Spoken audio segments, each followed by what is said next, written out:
शादी से पहले योद्धा प्रशिक्षण, ताकि सुरक्षित और बेस्ट कपल के रूप में जीवन चल सके। यह बहुत जरूरी है। हाथ में त्रिशूल हो या भगवान शिव की तरह से त्रिशूल और डमरू के साथ साथ जैसे श्री रामचंद्र जी के हाथ में धनुर्धारी रहे हैं, उस तरह से क्या एक जीवन नहीं बनना चाहिए, ताकि आपका डिसीजन, आपके चुनौतियों से झेलने की आपके अंदर ताकत हो। भावनाओं से जीवन नहीं चलता। आप ऐसे पति ना हो जिसमें सोनम या अंकित जैसे आप वह विक्टिम बन सकें, बल्कि आप एक शक्तिशाली कपल बने। आज की पोस्ट में महत्वपूर्ण मुद्दा है आज को देखते हुए, ताकि आप शिव शक्ति की तरह से बन सकें सुरक्षित और आदर्श कपल। इसके लिए कौन कौन से बिंदुओं पर हमें विचार करना होगा? पूरी सोसाइटी को, माँ को, पिता को, पति को, और कौन सी कमजोरी है जो यह स्थिति ला करके सामने खड़ा कर देती है। देखिए पोस्ट स्टाइल में आपका स्वागत है। आज का विषय है शादी से पहले क्या लड़कों को योद्धा की ट्रेनिंग होगी। यह जो नया एक मुद्दा सामने निकल करके आया है, क्योंकि बीते कुछ समय को अगर विश्लेषण किया जाए तो पत्नियों द्वारा पति के खिलाफ ऐसी तमाम घटनाएं आई हैं जो रोंगटे खड़े कर देने वाली हैं, जिसमें सुसाइड, ड्रम में टुकड़े टुकड़े काटकर पति को मार देना, या फिर सुहाग रात के लिए जाकर के वासी आसाम की घाटियों में जाकर मौत के घाट उतार देना, या फिर 24-24 पन्नों का सुसाइड करके लड़कों का अपनी जान से हाथ धो बैठना। यानी इतनी सारी समस्याएं, और वो भी किसके लिए? किसी दुश्मन के लिए नहीं, अपने ही पति के लिए। यानी अपनी ही पत्नी से खतरा, ना चोर से, ना डाकू से, ना समाज से, ना पॉलिटिशियन से, ना नगर निगम से, बल्कि किस से? ना बरसात से, ना आंधी से, बल्कि अपने ही जो शक्ति बन जानी चाहिए, जो शादी हुआ करती थी। 7-7 जन्मों का लोग बोलते थे कि मिलन होता है, या युगों युगों का मिलन होता है जो ऊपर से आता है, शादी का रिश्ता। हम ऐसा अक्सर सुना करते थे। तो यह जो सामाजिक चिंतन होता है तब आता है जब ऐसी घटनाएं आने लगती हैं, और समाचार वही बनता है। सामान्य तो नहीं बनता। सामान्य तमाम ऐसी पत्नियां हैं जो पल्लू ढककर आज भी अपनी पति के लिए एक एक गरम गरम फुल्के के लिए खड़ी रहती हैं, या वो बाथरूम में नहाने जाएं तो उनका टॉवल लेकर के खड़ी रहती हैं। यह समर्पण भाव आज भी है, यह खत्म नहीं हुआ है।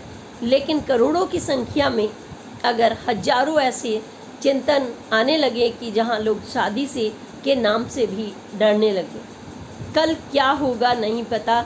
सुहाग रात मनाने जाएं, तैयारी हो रही है, बैग पैक हो रहे हैं, प्लेन का टिकट हो रहा है, और पता चला कि वापस नहीं आया उनका बेटा। तो ऐसे में हम बात कर रहे हैं, क्या अब अपने बेटे को आपको योद्धा की तरह से तैयार होना होगा एक जंग जीवन के साथ, जिसमें हर परिस्थिति के लिए तैयार रहना हो। वो क्या क्या परिस्थितियाँ हो सकती हैं, क्योंकि जब हम शादी करके चले तो आप यह बिल्कुल उम्मीद मत पाल लें पहले ज़माने की तरह से कि आपका जन्मों जन्मों का साथ हो गया और मरकर ही अर्थी जो है लड़की की वापस जाएगी। नहीं, सबसे पहले तो आपको वो बेटे को ही आपके घर से बेघर कर देती हैं, निकल जाती हैं। जिनकी ऐसी सोच है, सब नहीं। मैं बार बार कहूँगी कि समाचार उनके ही बनते हैं जो समाज की धारा से अलग होते हैं, क्योंकि अनिरुद्धाचार्य ने जब यह बोला कि कुछ लड़कियां मुंह मारती हैं, तो वो चीज़ें आकर के समस्या ना बन जाए समाज के लिए, बल्कि वह चिंतन, क्योंकि किन संदर्भ में बोला, उससे पहले क्या संदर्भ था कि बात चल रही थी जो कहते हैं कि वो ड्रम में इस तरीके की घटनाएं आ रही हैं, कुछ लड़कियां ये कर देती हैं, वो कर देती हैं। तो उन्होंने इस संदर्भ में मैंने जो सुना है वो ये भी कहा था, क्योंकि पूरा समाचारों में कई बार नहीं आ पाता, तो यह भी कहा था कि एक परिपक्वता की उम्र में जब तक वो कहीं और उनका रिश्ता ना बन जाए, उसको शब्द कोई भी दिए जाएं, तो वो तालमेल की कमी आ जाती है और फिर आदमी कुछ भी करने लगता है अपनी आराम और सुविधा के लिए। लेकिन उस मुद्दे से हटकर अगर हम बात करें तो हमें वह चिंतन करना है कि हमारा जो भारतीय समाज है इसमें शादी सबसे पवित्र बंधन है, क्योंकि यह इसलिए पवित्र बंधन है कि एक ही दिन में वो रिश्ता बन जाता है, एक जो आत्मा और परमात्मा का होता है, और जो संतान होती है वो संतान उत्पत्ति उनका एक वजूद होती है, एक दोनों की आत्मा का एक वजूद होती है, शिव और शक्ति की तरह से। जो ऐसा नहीं मानते वो शादी के पवित्र बंधन को नहीं जानते, सात फेरों के महत्व को भी नहीं जानते। तो आज जो क्रूरता सामने आ रही है कि शादी से पहले ही यह प्लानिंग कर ली गई कि उसको वादियों में ले जा कर के मारना है, या अपना छोटा सा बच्चा भी पैदा हो गया जो मेरठ में थी, उसने का पति बाहर अच्छा खासा कमाने वाला, देखने में बच्चा में संतानोत्पत्ति में हर तरह से पूर्ण, फिर भी वो कहते हैं कि उसको क्या कहें, उसको प्रेम शब्द तो नहीं कहा जा सकता जिसके चक्कर में मारा, वो प्रेम नहीं होता। दरअसल वो क्या दबिश या कैसी घिनौनी परिस्थितियाँ जो आदमी को स्वयं उसकी पत्नी मार काट करके और टुकड़े टुकड़े करके ड्रम में डालकर सीमेंट डाल दे। तो ऐसे में हम तो यही कहेंगे कि उन परिस्थितियों के लिए क्या चिंतन करना होगा कि वो एक योद्धा की तरह से माँ बाप अपने बच्चों को तैयार करें, जहाँ पर ऐसा लगे कि हर समय चैलेंज के लिए तैयार रहना है। जीवन तो वास्तव में एक जंग ही है, यहाँ हर वक्त कुछ सीखना ही पड़ता है। और जो नया युग है, कहते हैं कलयुग में तो कुछ भी हो सकता है, तो इसमें इसके लिए भी तैयार रहना होगा। आप समर्पण और एक दूसरे के संतुलन से कहीं और भी ज़्यादा सोचना होगा। यह तैयारियां, और इसमें उम्र की बात नहीं है, ना 13 की उम्र, ना 26 की, ना 35 की। शादी से पहले ही अगर मैं कहूँ कि जो बच्चा होता है वो भी अपने माँ बाप के प्रति, दोस्त के प्रति अलग अलग अच्छी भावनाएं रखता है। माँ उम्र का कोई वो नहीं होता कि हम उम्र की दुहाई दें भावनाओं के लिए, प्रेम के लिए, एकता के लिए, बल्कि यह एक वह जज्बा होता है, वह प्यार होता है, वह स्नेह होता है जो हजारों भी सामने आ जाएं तब भी वो कम नहीं होता किसी भी परिस्थिति में। तो यह जो घटनाएं बढ़ रही हैं, अगर हम कहें तो अगर इसके कारणों में जाएं तो कारण तो अलग अलग परिस्थितियों के हजारों हो सकते हैं, लेकिन एक है आराम की आदत अधिक। आराम सबको चाहिए, हालांकि सबको चाहिए, लेकिन पति पत्नी का आराम तो एक ही हुआ ना। जैसी परिस्थिति में पति रहेगा वैसे जहाँ सास रहेगी, वह सबकी एक ही जैसी। तुम अलग से तो स्पेशल बन के नहीं आए हो, अगर आए हो तो तुमने कोई कंपनी तो खरीदी नहीं है कि वहाँ पर देखें कि क्या क्या फैसिलिटी है। यह तो जीवन का बंधन है, आप मिलकर सब तय कर सकते हैं। तो यह तैयारी मानसिक रूप से, डिसीजन मेकिंग पति का, क्योंकि आज चूँकि पति की बात हो रही है, आज पत्नी की नहीं हो रही, क्योंकि उनके लिए बहुत कानून बने हैं। 498 तो उनके लिए एटम बॉम्ब है, चाहे अत्याचार हुआ हो, ना हुआ हो, डराना हो, धमकाना हो, 498 है। तो पतियों के लिए भी है, ऐसा तो नहीं है कि उनके लिए कानून नहीं बने, लेकिन कानून से ज़िंदगी तो नहीं चलती। हमें सबसे पहले अपने डिसीज़न मेकिंग, जब हम योद्धा की तरह से जीवन में बच्चे को उतारना है, अपने बेटे को, अपने भाई को, अपने हर रिश्ते की जो शुरुआत होती है, तो हमें उसके लिए वास्तव में तैयार करना ही होगा। और दूसरों के पीछे ना भागने वाला, क्योंकि वो आपको एक फेरे फिरने के बाद ही छोड़कर चलने की तैयारी कर ले। माँ किन परिस्थितियों में होगी, बहन किस परिस्थितियों में होगी, पिता के मन पर क्या बीतेगी, जो उंगली पकड़ पकड़ के जो आपसे एक पल एक घंटे भी दूर होते हैं तो उनकी चिंता बढ़ जाती है। वो आपके पैसे के लिए तो नहीं भटकते, तो वो दूसरों के पीछे वाला ना हो, यानी उसके दूसरे शब्दों में उसको भगोड़ा या कमज़ोर व्यक्तित्व कि उसका अपना डिसीज़न ही नहीं है, अपना कोई वजूद नहीं है। अगर हम अपना जैसे मान लीजिए आपने कोई ऑफिस खोला, कोई आपके सामने दूसरा आ जाए तो क्या आप उस ऑफिस को छोड़कर तुरंत चल दोगे? आपका अपना वजूद भी कुछ होना चाहिए, यानी आपका अस्तित्व। सेल्फ डिसिप्लिन, आपको कोई कुछ भी कहे लेकिन आप अपने डिसिप्लिन में रहें। आंधी आ रही है, तूफान आ रही है, आपको जाना है, ब्लाउज सिलवाने जाना है। छोटी छोटी जिद पत्नी की, छोटी छोटी गोलगप्पे के लिए तैयारी हो गई थी, अचानक आंधी आ गई तो हम क्यों रुके? दुनिया थोड़ी ही थम जाएगी। तो सेल्फ डिसिप्लिन भी होना ज़रूरी है कि आप समय को देखते हुए अपना डिसीज़न लें, क्या यह इस समय उचित है, रात को, दिन में, 12 बजे, रात में, आंधी में, पानी में, है ना? यानी तैरना आता नहीं है और हम गंगा में डुबकी लगा लें निर्मल होने के लिए, वही वाली बात है ना? या फिर हम समंदर में बिना नाव के उतर जाएं, या हम अंतरिक्ष में पंख नहीं है और हम उड़ने की सोचने लगें, तो यह भी हमें सोचना होगा। और फिर इसके साथ ही अंडरस्टैंडिंग, आपस की अंडरस्टैंडिंग, एक दूसरे को समझना। माँ को, पिता को, भाई को, बहन को अगर बच्चा समझ रहा है तो उसका व्यक्तित्व धीरे धीरे वही ग्रो करेगा। वो पत्नी के रिश्ते को भी बांधेगा और सास के भी, लेकिन आपको छोड़कर नहीं चल देगा। संतुलन बना कर के जो बच्चा रखेगा, तो आज 140 करोड़ में सब लोग तो पत्नियां क्रिमिनल नहीं हैं। हम बार बार क्यों भूल जाते हैं कि वह पत्नियां कितने जज्बे के साथ एक उस योद्धा की तरह से काम करती रहती हैं, जहां पर हर वक्त उनके लिए एक चैलेंज होता है। गैर संबंध किस तरीके के ना बने, वो डिसिप्लिन। आपने देखा कि भाई दूसरे की थाली में खीर ज़्यादा है तो आप अपना हलवा भी छोड़ दें, अपनी रोटी छोड़ दें, अपना पनीर छोड़ दें, यानी यह भी आदत ना हो, चाहे पति की हो या पत्नी की हो। और फिर पैसे के प्रति भूख, पति क्यों भाई हो गए फिरे, बस जितना है इसके पास कितना है, कितने प्रॉपर्टी, कितना डॉलर, कितनी ज़मीन, कितनी नौकरी, क्या एक एक पैसा शादी के होते ही जब लड़की आकर के पूछने लगे और आप माँ को और पिता को बताने के बजाय सब वहीं पर सौंप दें, उड़ल दें अपना सब कुछ एक दिन में, तो आपका अपना वजूद क्या है? क्योंकि आपको तो पता नहीं है अभी कि ज़माना कितना बदल चुका है।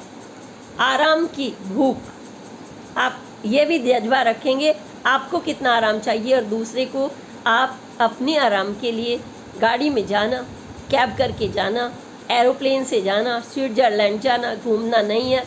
मौज मस्ती वाली जो सोच होती है उस पर भी आपकी वाच होनी चाहिए, क्योंकि वही डिसीजन से सारी बातें जुड़ती हैं कि आपको भी एक एनालिसिस्ट यानी विश्लेषक तो होना ही चाहिए। आपका कितना वजूद है, आप कितना कमाते हैं, कितना खर्च कर सकते हैं, कहाँ जा सकते हैं। अब शाहरुख खान, आमिर खान अगर वहाँ जा रहे हैं दुबई में, तो क्या वही सारे लोग दुबई में जाएंगे? क्या सारे लोग लंदन और स्विट्ज़रलैंड जाएंगे? भारतवर्ष में क्या कोई सुंदर जगह नहीं है? अरे पूरा भारतवर्ष का कोना कोना इतना सुंदर है। आपके विचार सुंदर होने चाहिए, आपके लिए वही कुटिया हनीमून से कहीं बेहतर होती। भगवान श्री राम, भगवान शिव, कैलाश पर्वत पर जाने वाले, कितने नाम आपको हम गिना सकते हैं एक मिनट में, कितने पुराणों से लेकर और आज तक मोदी जी, योगी जी तक हम गिना सकते हैं कि अपना नाम कमाने के लिए या अपना वजूद बनाने के लिए उम्र कोई बाधा नहीं होती। शादी के पहले ही कुछ लोग गैंग बना लेते हैं और आपसे सारा कुछ पूछ लेते हैं, कैसे बता देते हैं आप मन की सारी बात एक ही दिन में। आपका पुरुषत्व इसे कहते हैं। तू मर्द है जब लोग बोलते हैं तो इसका मतलब फिजिकली वाली बात नहीं होती। मर्द का मतलब है आपके अंदर चुनौतियों से और कुछ सोचने समझने का विवेक, तीसरा नेत्र, यह जो वजूद होता है कि वो सबको लेकर के चलता है, अपने वजूद को, अपनी माँ को, अपने पिता को, अपनी धरती को, अपना सब कुछ। तो अगर वो गैंगस्टर पत्नी मान लीजिए मिल गई आपको, तो एक दिन में आपने सब कुछ उलट कर रख दिया। आपने मान लीजिए एक कंपनी खोली है, पल पल पल पल पल आपने बड़ा सा अखबार खोल लिया है, कितनी मुश्किलों से आपने चादर बिछा बिछा करके पूरा अपना एक एम्पायर खड़ा हुआ है, और आपके घर में एक आ जाता है कोई शादी करके बंधन, ये ठीक है, वो बंधन आया है 7 जन्मों का, लेकिन आप सब कुछ एक दिन में बता दें ताकि उनके गैर इरादे पूरे हो सकें, यह भी तो उचित नहीं। या कोई आपके यहाँ नौकरी कर ले, सब कुछ आप उड़ल कर रख दो ताकि कॉम्पिटिटर सामने आपको गड़प कर ले, तो ये चीज़ें जो हैं हमें देखनी होंगी। आप दादा दादी, नाना नानी और अपनी माँ से सीखिए कि वो आज भी रिश्ते निभा रहे हैं, और आपकी पत्नी छोड़कर भाग गई और आपने आत्महत्या कर ली। अंकित ने नोएडा में सेक्टर 39 का कांवड़ लेने गया, पत्नी पीछे भाग गई, कोशिश की, पुलिस का साथ नहीं मिल पाया, ऐसी खबरें आई, धरने प्रदर्शन हुए, उसकी मौत के बाद तमाम चीज़ें सामने आई। और ये जो मदद वाली बात है ना, कानून, जुडिशरी, सामाजिक संगठन, महिला आयोग, ये वही जानता है जो प्रताड़ित हो रहा होता है। कि दुनिया में तब इतने क्वेश्चन मार्क्स लगते हैं कि आपको पता चल जाता है कि अगर आप मजबूत हैं तो सब कुछ है, नहीं तो कोई आपको जस्टिस नहीं दे सकता। चला गया लाल तो उसका क्या जस्टिस देगा कोई उसे? आप बताइए क्या देगा कोई? जिसका लाल ही चला गया, जिगर का टुकड़ा ही चला गया, उसकी जान ही चली गई, उसकी तो दुनिया लुट गई। तो ऐसे में यह दादा दादी, नाना नानी, बच्चों को यह जुड़ाव हम नहीं दे रहे हैं आज, ना बेटियों को ना बेटों को दे रहे हैं, क्योंकि बेटी के पीछे पीछे पत्नी के वो भाग जाते हैं, सब कुछ छोड़ के, माँ को, बहन को, रक्षाबंधन पे नहीं आएंगे क्योंकि उन्हें पत्नी के साथ जाना, उनके भाइयों के पास जाना है, अपनी सालियों के पास जाना है। वो आपके पास 2-2 साल मुड़ के नहीं देखेंगे कि रक्षाबंधन क्या चीज़ है, स्टिकर का जवाब नहीं देंगे रक्षाबंधन के। तो उनका जुड़ाव जब नहीं है तो वो पत्नी उनको क्रूरता से अपनी मकड़ी की तरह से जकड़ लेने में, उसका मायका हो या गैंग वाले हो, वो उसको नहीं छोड़ते, क्योंकि आपका वजूद ही इतना हल्का है। पति कहलाने के लायक तो आपका वजूद ही नहीं है। जहाँ भटकना है आपकी नौकरी छूट जाती है, आप कंपनी चलाने की काबिल नहीं है, व्यवसाय कर रहे हैं उसके चलाने की काबिल नहीं है, क्योंकि आप पत्नी के पैरों से चलने लगे हैं। पत्नी के पैरों से कब चला जाता है? जब वो आपकी शक्ति हो, जब वो शिव की शक्ति हो, जब वो अपना आधा वजूद अपने अंदर माने, और आधा वजूद तब माने कि मैं अपने पति के लिए समर्पित हूँ, तब हम दोनों की शक्ति मिलकर ऐसे बन जाए प्रणाम। नहीं तो एक हाथ तो थप्पड़ ही होगा ना, चाहे दूसरा उठा ले या ये वाला उठा ले, वो तो थप्पड़ ही लगना है, पूरी पावर से लगना है। तो इसलिए जब हम यह प्रणाम करते हैं और या शिव और शक्ति बनते हैं, तब हमारा असली वजूद होता है। तो यह अगर आपने अपना निर्णय ना मानकर आपने कमज़ोर व्यक्तित्व बना, तो आज भी देखा ना, दादी आज भी पल्लू निकाल के खड़ी हो जाती हैं। आप देख लो, वो सोशल मीडिया में बड़े बड़े मॉडल, फिल्म वाले हंसते हैं उन पे। अरे हंसने की बात नहीं है, आपकी वही दादा दादी, नाना नानी ने आपको वह वजूद दिया है कि आप कुछ आज करने के योग्य हैं, कुछ बोलने के योग्य हैं। सोशल मीडिया भी इसमें कम जिम्मेदार नहीं। ऐसी मानसिकता को, वो जिम्मेदार सोशल मीडिया नहीं है, वो आपकी सोच है। सोशल मीडिया पर तो बहुत अच्छी अच्छी बातें भी आ रही हैं, मैं भी बोल रही हूँ, लेकिन आपको इसमें से कोई गलत बात मिल गई कि उसने उसे ड्रम में काट के डाल दिया था, कितने आसानी से मारा, उसने गैस में सुसाइड कर लिया, उसने नाक में डाला, तो तुम्हें वो पॉइंट्स मिल गए। जो आपराधिक सोच है, जो गलत व्यक्ति है, वो गलत छांट लेता है। आप किसी मंदिर में जाएं तो मंदिर में कोई भी कुछ उठाने की नहीं सोचता, भगवान का आशीर्वाद लेने जाता है, नमन करने जाता है, मत्था टेकने, अपना सर्वस्व भगवान के चरणों में रख देता है। और आशीर्वाद की कामना करता है, हत्याता तो नहीं ना, लेकिन कुछ जिसकी गलत सोच है वो मंदिर का सामान चुराने से बाज नहीं आते, चप्पल चुराने से बाज नहीं आते, एक दूसरे को धक्का देने से बाज नहीं आते, पूजा करते समय आपका लोटा फेंकने से बाज नहीं आते। उनकी जो गंदी मानसिकता है यानी निगेटिव मानसिकता, वह रिश्तों को तोड़ती है। वह खुद तो हैं ही निगेटिव, वो दूसरों को भी प्रभावित करते हैं। तो आपको एक योद्धा बनना है। मैं बार बार बीच में ये बोल रही हूँ कि अपने बेटों को आप और बेटियों को वह डिसीजन वाला योद्धा, मारकाट जब योद्धा करता है तो योद्धा वैसे ही मारकाट नहीं करना शुरू कर देता है अंधाधुंध, वो भी डिसिप्लिन में चलता है। जब वो देख लेता है कि मेरा जो कमांडर है, जो मेरा चीफ है, जब तक वो सकारात्मक चल रहा है तो वो उसके इशारों पर चलता रहता है। जैसे ही उसे लगता है वो दुश्मन से मिला तो वो उसकी गर्दन काटने से नहीं बाज आएगा। जो देशभक्त है उस समय वो भूल जाएगा कि यह मेरा कमांडर है। यानी आपको पत्नी और पति के बीच में भी आपको वही ढील पतंग जैसी देनी पड़ती है। उस समय आपको ना 498 से डरना है, ना किसी धारा 323 और 503 से डरना है। आपको कोई धारा तब ज़रूरत पड़ती है जब आप कमज़ोर हो जाए। क्या है, कानून के पीछे भागते रहेंगे। 10 साल मुकदमा चल रहा है, 6 साल मुकदमा चल रहा है। हमने तो इतनी घटनाएं सुनी हैं कि आप भैया पुलिस की वर्दी पहन करके कोई आता है आपको और आपको बंद कर करके 18 घंटे टॉर्चर करता है। पेशाब और लैट्रिन करने की इजाज़त नहीं होती। ऐसे भी वर्दीधारी मिलेंगे, ऐसे भी जुडिशियल मिलेंगे। वो गैंग बनाकर जिन्होंने रखा हो कि वर्दी पहनकर साइबर क्राइम का गैंग, चाहे वो पोस्ट पर हो या ना हो, वो किसी भी तरीके से अपना शिकंजा आपको कस जाएगा। तो इसलिए आपको हर जगह अपने निर्णय शक्ति को, कि आपको किसी की मदद की ज़रूरत ना पड़े बल्कि आप मदद करने के काबिल हों। उल्टे आप परिवार संभालने के काबिल हो, पत्नी संभालने के काबिल हो, खुद को संभालने के काबिल हो। अगर अंकित की पत्नी छोड़कर चली गई तो वो परेशान हो गया और उसने सुसाइड कर लिया। यानी उसका कैसा प्रेम, उस लड़के को भी मैं बोल रही हूँ, कैसा प्रेम, किसके लिए प्रेम? जो तुम्हें छोड़कर जा रहा है, जो तुमसे जुड़ाव नहीं रख रहा है, तुम्हारे किसी भी चीज़ से जुड़ाव नहीं रख रहा। तुम कांवड़ यात्रा पर 5-5 दिन पैदल कठिन परिस्थितियों में उसके लिए चले गए, लेकिन तुम्हारा कैसा प्रेम कि तुमने अपनी माँ के प्रेम को नहीं समझा, पिता के प्रेम को नहीं समझा, बहन के प्रेम को नहीं समझा, मित्रों के प्रेम को नहीं समझा। आप एक अच्छे योद्धा नहीं निकले जो जीवन से जंग लड़ता।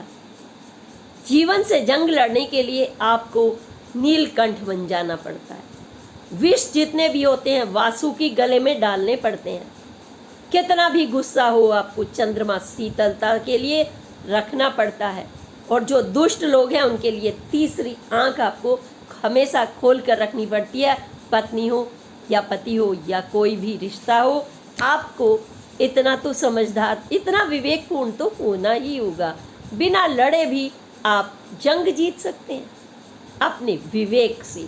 आपकी चुप्पी, आपकी हाँ में हाँ ना मिलाना इस जिंदगी की जंग को जीतने का सबसे बड़ा मंत्र है।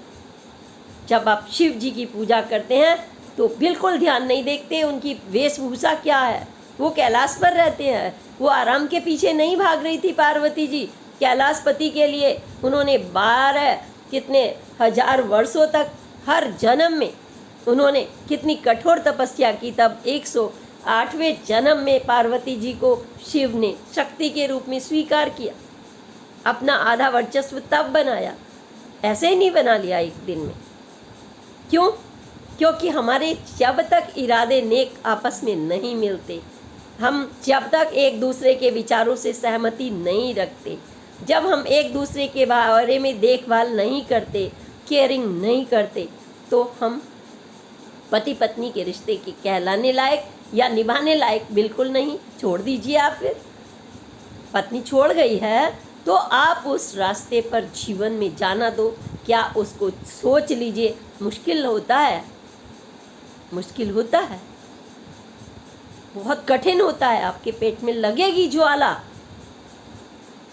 जो शिव जी के भी लगी थी ना, कि जब सती चली गई थी पिता दक्ष के यहाँ, वहाँ उनको आमंत्रित नहीं किया गया था, उन्होंने तांडव मचाया क्योंकि मान सम्मान की बात आ गई थी पत्नी के। दक्ष का सर भी कटा, ससुर का।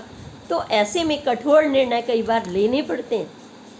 मैं क्राइम की बात नहीं कर रही हूँ, उनको होम करना पड़ता है, अपनी भावनाओं को ऊपर के और सब कुछ निचोड़ करके सोचना पड़ता है।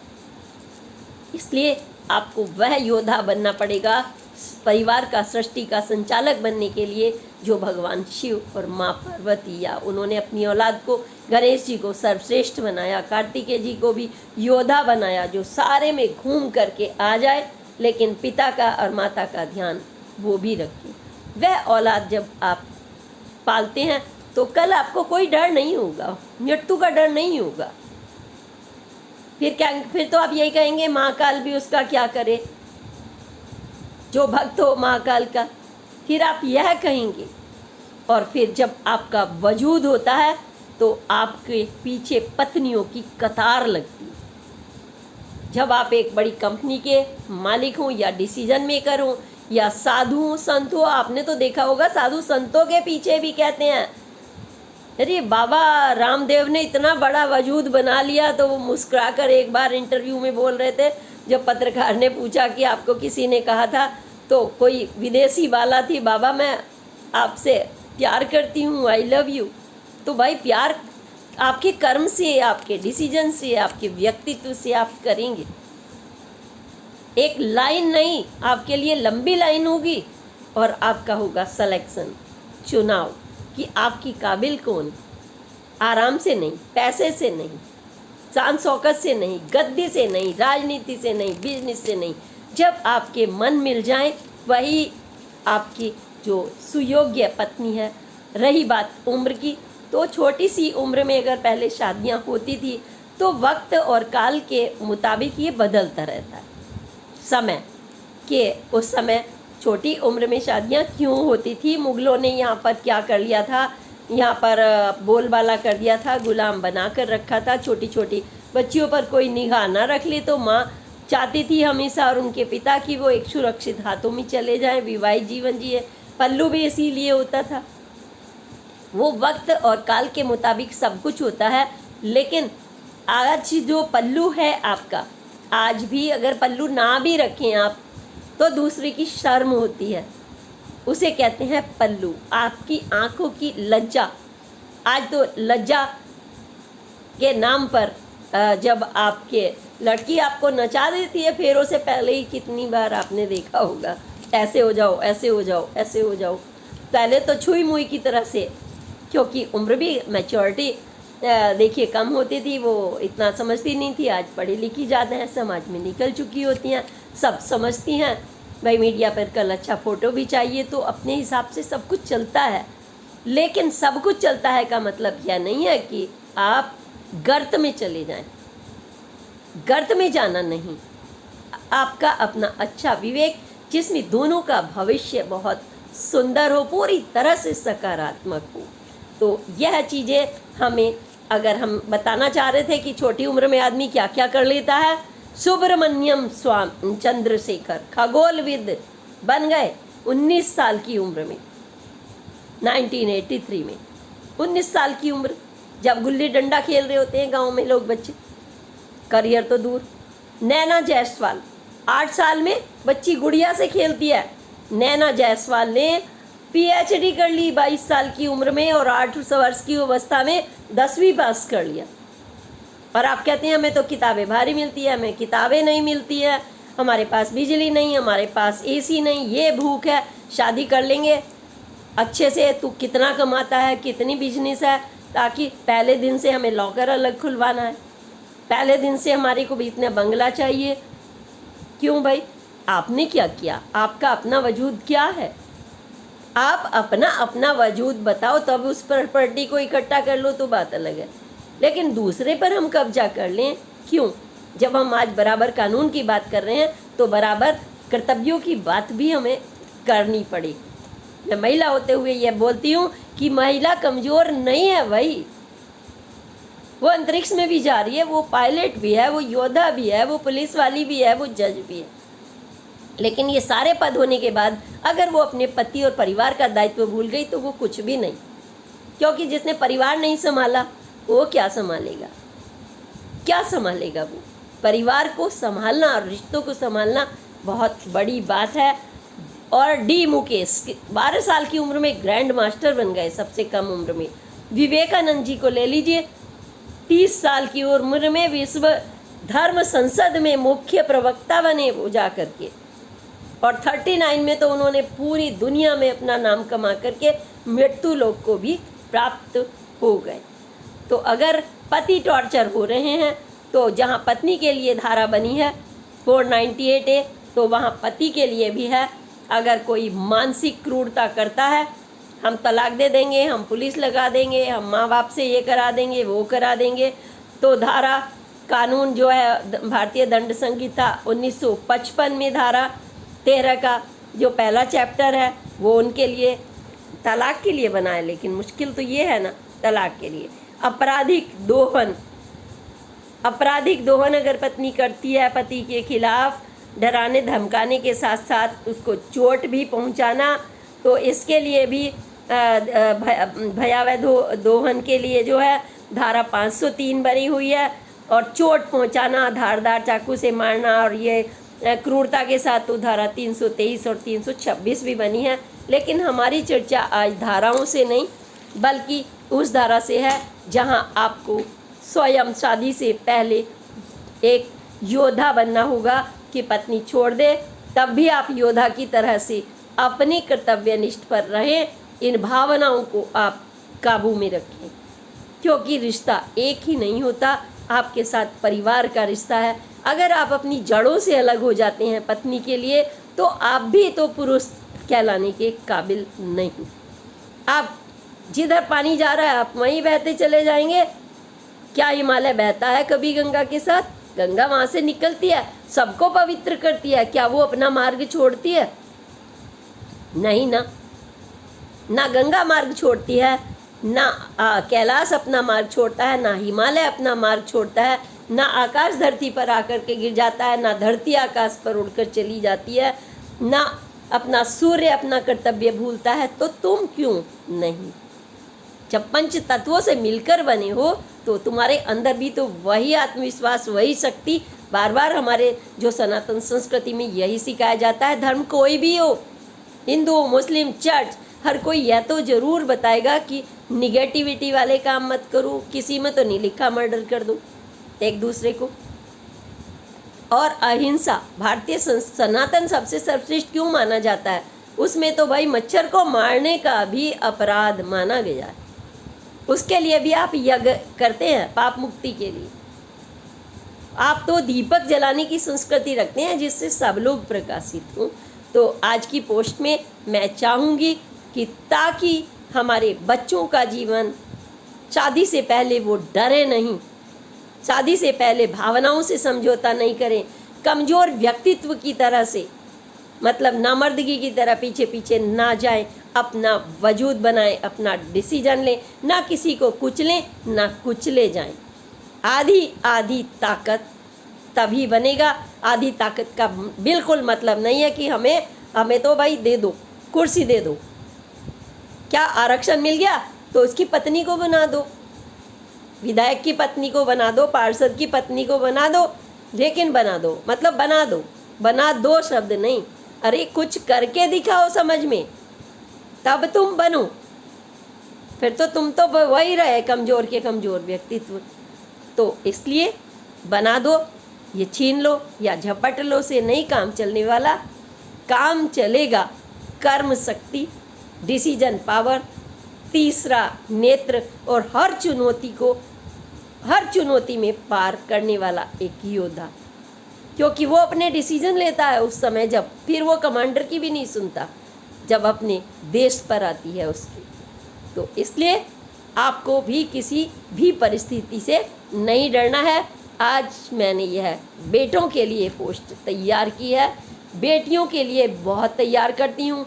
उनको भी यही कहती हूँ कि योद्धा वही है जो त्रिनेत्र की तरह से अपनी कर्म शक्ति के साथ अपना वजूद बनाए। कमज़ोर व्यक्तित्व का कहीं इतिहास में नाम ना लिखा गया है, ना लिखा जाएगा। इसी के साथ मैं कहूँगी कि पोस्ट आपको पसंद आई हो तो शेयर ज़्यादा से ज़्यादा करें, सब्सक्राइब करें, लाइक करें, और जितने भी बेटे हैं उनके लिए खास गुहार, प्लीज़ आप इतना कमज़ोर मत बनिए। अपनी आपकी भावनाएं वेस्ट करने के लिए नहीं है, बन जाइए शिव। इसी के साथ अगली पोस्ट तक के लिए प्रणाम। जय हिंद, जय भारत।